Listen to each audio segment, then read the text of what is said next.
Kementerian Hukum dan HAM telah menyerahkan draft terbaru rancangan Kitab Undang-Undang Hukum Pidana ke Komisi 3 DPR 9 November lalu. Kemenkumham mengklaim draft RKUHP terbaru diberikan setelah mendengarkan aspirasi masyarakat di 11 kota. Lalu bagaimana memastikan isi draft RKUHP ini tidak multitafsir dan tidak mengkriminalisasi masyarakat? Kita akan tanyakan langsung kepada Wakil Menteri Hukum dan HAM Edward Omar Syarif Hiyari. Selamat malam, Prof. Edi. Selamat malam, Mbak Cindy. Baik, Prof. Edi, di draft terbaru ada 5 pasal yang dihapus. Salah satunya adalah tindak pidana lingkungan hidup. Kenapa pasal ini dihapus? Apa pertimbangannya? Pertimbangannya ini karena satu berdasarkan masukan dari masyarakat, Oke. termasuk juga dari beberapa akademisi, bahkan ada masukan tersebut dimuat ya di surat kabar harian Kompas, Mbak Cindy. Ya. Dan saya kira itu make sense di satu sisi. Di sisi lain kami juga menerima surat resmi dari Kementerian Kehutanan dan Lingkungan Hidup yang meminta agar pasal itu di take out dan dikembalikan kepada undang-undang sektoral. Kita tahu persis ini bahwa masalah kejahatan lingkungan ini kan amat sangat kompleks. Jadi kami ya tidak menjadi masalah. Yang penting ada aturan yang dengan tegas mengaturnya. Sehingga ketika kita men-take out, mengeluarkan dari RKUHP, masih ada undang-undang existingnya. Kira-kira begitu. Artinya masih ada undang-undang yang mengatur soal lingkungan hidup, tidak hanya pada RKUHP saja ya, Prof. Edi? Oke, dengan mendengarkan masukan dari masyarakat di 11 kota, tentunya banyak sekali yang memberikan masukan pada pemerintah terkait dengan pasal-pasal yang dianggap adalah pasal karet yang berpotensi menjadi pasal karet. Di antaranya adalah soal penghinaan presiden dengan ancaman pidananya, kemudian penghinaan kepada wakil presiden, juga kepada lembaga negara. Masukan apa yang disampaikan oleh masyarakat kepada pemerintah? Jadi sebenarnya lebih pada suatu pemahaman. Jadi memang pasal itu menjadi pertanyaan. Mulai dari mengapa harus diatur, lalu bagaimana supaya tidak ditafsirkan secara luas. Jadi kita memberikan penjelasan yang sejelas-jelasnya. Rumusannya tidak berubah, ya. Tidak ada yang berubah dari rumusan pasal soal penghinaan presiden, wakil presiden, dan juga lembaga negara. Oh, sebentar. Satu persatu, Cindy. Baik. Pasal tentang penyerangan harkat dan martabat presiden itu tidak berubah, ya. Tetapi ketika kami melakukan dialog publik di Medan, itu ada masukan dari akademisi Medan, Dr. Mahmud, yang meminta supaya itu harus ada pasal itu. Ya, saya apresiasi dengan masukan Dr. Mahmud, dan saya yakin dia ngerti karena dia memang dosen hukum pidana. Tetapi dia meminta untuk diberi penjelasan bahwa yang dimaksudkan dengan penyerangan harkat dan martabat presiden itu adalah menista dan memfitnah. Itu kita masukkan dalam penjelasan. Kemudian yang kedua, ini justru masukan ketika kita melakukan dialog publik dengan sejumlah mahasiswa hukum di Hotel Arya Duta Jakarta pada tanggal 24 Agustus, itu saya ingat persis yang memberikan masukan yang cukup signifikan itu adalah seorang mahasiswa Fakultas Hukum dari Universitas Krishna Dwipayana. Dia mengatakan begini, seringkali kritik itu kan disampaikan pada saat unjuk rasa. Betul. Tolong ini betul-betul dijelaskan bahwa unjuk rasa itu bukan suatu masalah begitu.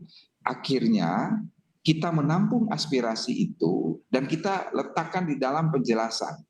Jadi kalau kita orang hukum itu membaca suatu undang-undang, setelah kita membaca babnya, kemudian kita membaca pasalnya, kita harus melihat penjelasan. Karena itu merupakan satu kesatuan yang utuh dan tidak bisa dipisahkan. Jadi penjelasannya itu kita melakukan penambahan-penambahan Dan di dalam penjelasan pasal yang menyerang harkat dan martabat presiden itu dikatakan bahwa tidak termasuk sebagai penyerangan harkat dan martabat presiden apabila itu disampaikan dalam rangka kepentingan umum atau pembelaan diri.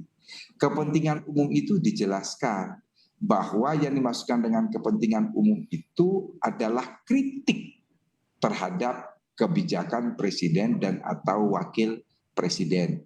Tidak hanya itu sih, ditambahkan juga bahwa pasal ini tidak dimaksudkan untuk menghalangi kebebasan berdemokrasi, kebebasan berekspresi, kebebasan berpendapat yang diwujudkan antara lain dalam bentuk unjuk rasa. Jadi kira-kira menurut Cindy kurang jelas apa lagi? Ya. Oke, jadi menurut Prof. Edi ketika ada kritikan yang menyatakan bahwa pasal dengan penghinaan martabat, harkat dan martabat presiden ini membungkam kebebasan berekspresi warga negara dalam demokrasi ketika akan mengkritik pemerintah, gugur dengan penjelasan itu? Oh sudah gugur dengan penjelasan itu. Kalau masih bilang multi interpretasi lagi itu ya ini suruh kuliah di Fakultas Hukum, nanti saya ajar bagaimana metode interpretasi. Soal itu berujung pada indikasi fitnah, kemudian juga penghinaan. Pembedanya seperti apa, Prof. Edi? Karena biasanya pada aplikasinya ketika oleh penegak hukum juga bisa saja multitafsir juga ketika ini kritikan itu kemudian dianggap sebagai fitnah tidak berdasar. Apa pembedanya? Apa yang kemudian bisa meyakinkan bahwa yang dilakukan adalah kritik, bukan fitnah dan hal yang dimasukkan tadi? Oh iya jelas Cindy, fitnah itu kan tidak perlu orang kuliah di Fakultas Hukum. Anak masih sekolahan aja ngerti. Yang dimaksudkan dengan memfitnah itu kan menuduh seseorang padahal diketahuinya bahwa tuduhan itu tidak benar, itu namanya fitnah. Jadi di dalam hukum pidana Cindy, yang namanya penghinaan itu hanya ada dua. Yang satu adalah yang kita sebut dengan istilah smart. Smart itu adalah menista. Menista itu contoh ya, menyebut nama orang dengan sebutan kebun binatang. Itu menista, merendahkan martabat. Kemudian yang kedua itu adalah fitnah. Saya kira fitnah itu adalah suatu perbuatan yang melawan hukum dimanapun di muka bumi ini, ya. Dan saya kira tidak ada satu ajaran agama pun yang membenarkan fitnah itu, ya. Jadi ya mohon maaf, hanya yang tidak bisa memahami fitnah dan kritik itu ya saya kembali bertanya, fitnah dan kritik itu kan dua hal yang berbeda. Kalau misalnya saya mengatakan bahwa kebijakan negara itu ngawur, itu bukan fitnah, itu bukan menista, itu kritik. Ya. Baik. Jadi menista masih 1,5 tahun penjara, dipidana maksimal 3 tahun penjara ya, Prof. Edi? Ya. Betul. Baik. Ada juga pendapat dari ICJR yang meminta hukuman pidananya digantilah dengan kerja sosial maksimal 6 bulan. Apakah ini memungkinkan untuk dilakukan soal pasal penistaan terhadap presiden atau penghinaan harkat dan martabat presiden? Deliknya akan seperti apa? Delik aduan atau delik biasa? Jadi itu satu delik aduan. Kalau delik aduan itu berarti hanya bisa presiden atau wakil presiden saja yang mengadu. Jadi nggak bisa yang lainnya, itu yang pertama. Kemudian pasal itu juga ada alasan penghapus pertanggungjawaban pidana seperti yang tadi saya katakan. Apabila itu berkaitan dalam rangka pembelaan diri atau untuk kepentingan umum tidak dapat dijatuhi pidana. Kira-kira seperti itu, Cindy. Oke, artinya tidak ada lagi orang yang bisa mengadu orang lain selain presiden dan wakil presiden terkait dengan hinaan itu. Betul. Oke, baik. Ada juga soal kritikan dari masyarakat terkait dengan RKUHP terkait dengan pasal penghinaan kekuasaan umum. Apakah ada perubahan secara radikal oleh pemerintah soal ini? Ada. Jadi ini juga termasuk yang dikritik ya, karena kekuasaan umum itu terlalu luas. Sehingga apa yang dimaksudkan dengan kekuasaan umum? Jadi kita kemarin ini, jadi terus terang Mbak Cindy, pada hari Kamis dan hari Jumat, ini tim pemerintah kembali melakukan konsinyering internal pada hari Kamis itu kami melakukan rapat dengan Menko Polhukam, ada juga dari Kejaksaan Agung, dari Kepolisian Republik Indonesia, ada Badan Intelijen Negara, Kantor Staf Presiden. Kemudian itu kita matangkan lagi pada hari Jumat, tim pemerintah, ini khususnya tim ahli, rapat bersama-sama dengan Menkumham. Dalam 2 hari ini kita kemudian akan mengajukan perubahan yang cukup signifikan terhadap pasal penghinaan terhadap kekuasaan umum. Ini betul sangat multitafsir. Lalu kita batasi, Cindy, pasal penghinaan terhadap kekuasaan umum itu diganti dengan pasal penghinaan terhadap lembaga negara. Apa bedanya, Prof? Beda. Kekuasaan umum itu, mohon maaf ya, kalau sampai ke tingkat bawah itu banyak sekali.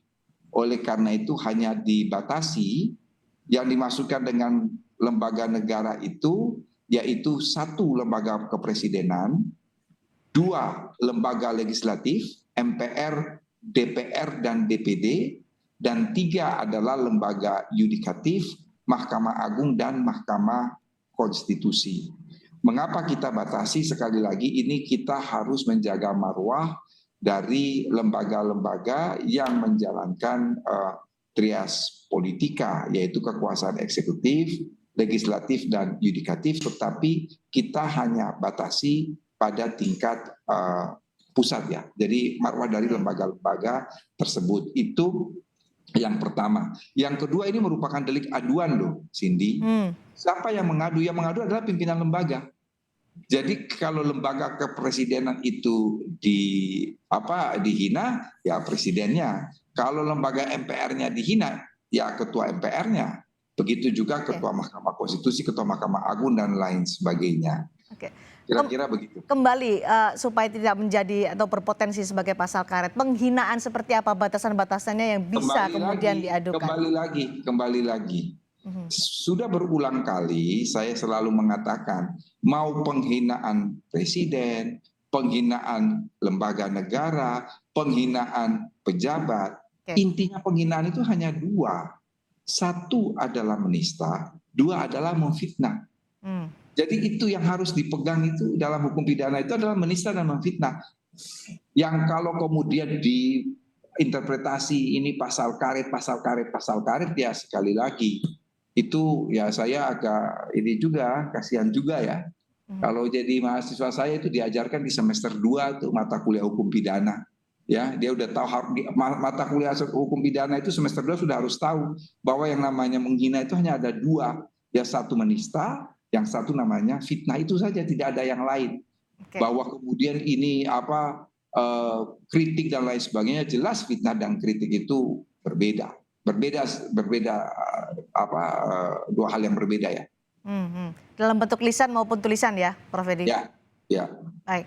Kemudian yang juga dijadikan salah satu kritikan soal pasal penghinaan presiden dengan ancaman pidana, IJJR meminta untuk diganti hukuman pidananya dengan kerja sosial maksimal 6 bulan.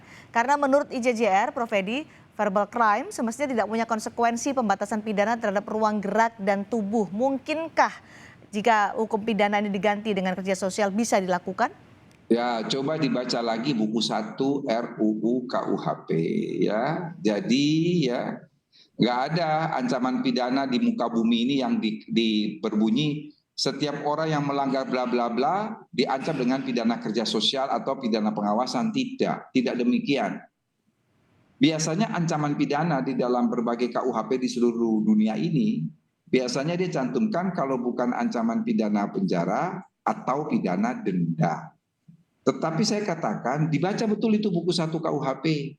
Jadi kalau ada seseorang melakukan tindak pidana, Cindy, dan dia terbukti secara sah dan meyakinkan, itu tidak serta-merta dijatuhi pidana penjara. Mengapa? Di dalam KUHP itu buku 1 sudah membatasi bahwa hakim wajib menerapkan jenis pidana yang lebih ringan. Sekali lagi, kalimat itu adalah hakim wajib menerapkan jenis pidana yang lebih ringan. Jadi pidana penjara betul merupakan pidana pokok, tapi dia bukan lagi yang utama. Kemudian di dalam pasal-pasal buku 1 itu dikatakan kalau ancaman pidana itu ya tidak lebih dari 5 tahun, maka hakim menjatuhkan pidana pengawasan. Pidana pengawasan itu orang nggak masuk dalam penjara, Mbak. Kalau ancaman pidana itu tidak lebih dari 3 tahun, maka hakim menjatuhkan pidana kerja sosial. Sekarang tinggal dilihat tadi berapa tahun itu? 3,5 tahun kalau saya tidak salah. Berarti tidak otomatis pidana penjara, harus dulu dijatuhkan pidana pengawasan. Begitu, Mbak. Makanya saya selalu mengatakan, baca dulu buku 1, baru mengkritik buku 2. Ini celakanya, orang hanya melihat ancaman pidana, tidak mengerti konsep pemidanaan di dalam buku 1, tidak mengerti alternatif modifikasi pidana di dalam buku 1, tiba-tiba mengkritik. Oke. Baik, satu lagi Prof. Edi, saat ini kan sudah diberikan draftnya ke Komisi 3 DPR. Apakah sudah final atau masih membuka kesempatan bagi masyarakat untuk bisa memberikan masukan kepada RKUHP? Begini, saya kira DPR dan pemerintah itu sangat akomodatif ya. Tanggal 9 November kami menyerahkan draft versi 9 November kepada DPR. Pada tanggal 14 November, 5 hari kemudian, DPR melakukan rapat dengar pendapat umum dengan koalisi masyarakat sipil. Artinya apa? DPR itu membuka diri. Demikian juga dengan pemerintah. Bahkan pada hari Senin besok, tim ahli pemerintah itu akan melakukan pertemuan dengan teman-teman dari ICJR, dan masukan itu saya anggap itu make sense ya. Dan kalau memang itu untuk perbaikan, untuk menyempurnakan, why not untuk kita akomodasi. Jadi masukan dari teman-teman ICJR itu kira-kira ya kurang lebih sekitar 7 atau 8 item. Dan kalau kita sudah sama persepsi, karena teman-teman ICJR ini juga memberikan masukan kepada DPR, dan intinya sama.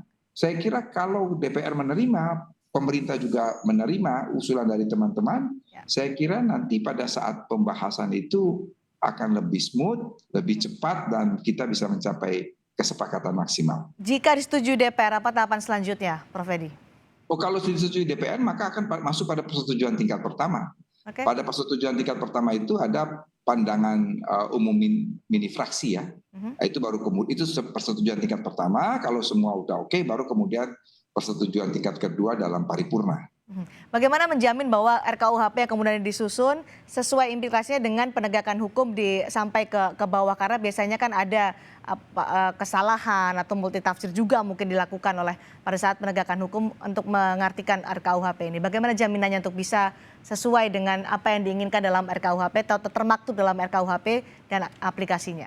Cindy, masa transisi KUHP ini 3 tahun. Apa yang harus dilakukan?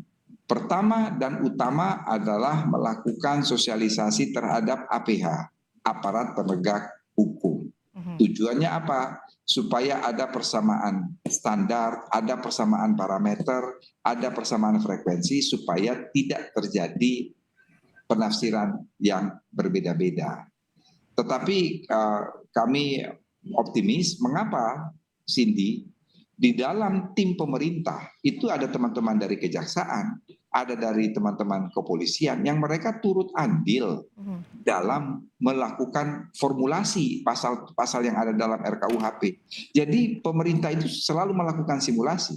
Ketika ada satu kalimat berbunyi demikian, kami akan bertanya di dalam tim itu kepada teman-teman jaksa dan teman-teman polisi, ini kira-kira bagaimana penegakan hukumnya. Jadi kami tidak khawatir bahwa di dalam penegakan hukum mestinya tidak ada masalah selama nanti kita memiliki persepsi yang sama. Yang penting nanti dijamin bahwa RKUHP ini transparan dan juga menyerap aspirasi publik. Terima kasih, Prof. Ada. Siap. Terima kasih Prof. Edward Omar Syarifiari, Menkumham, telah bergabung bersama kami di Sapa Indonesia Malam hari ini.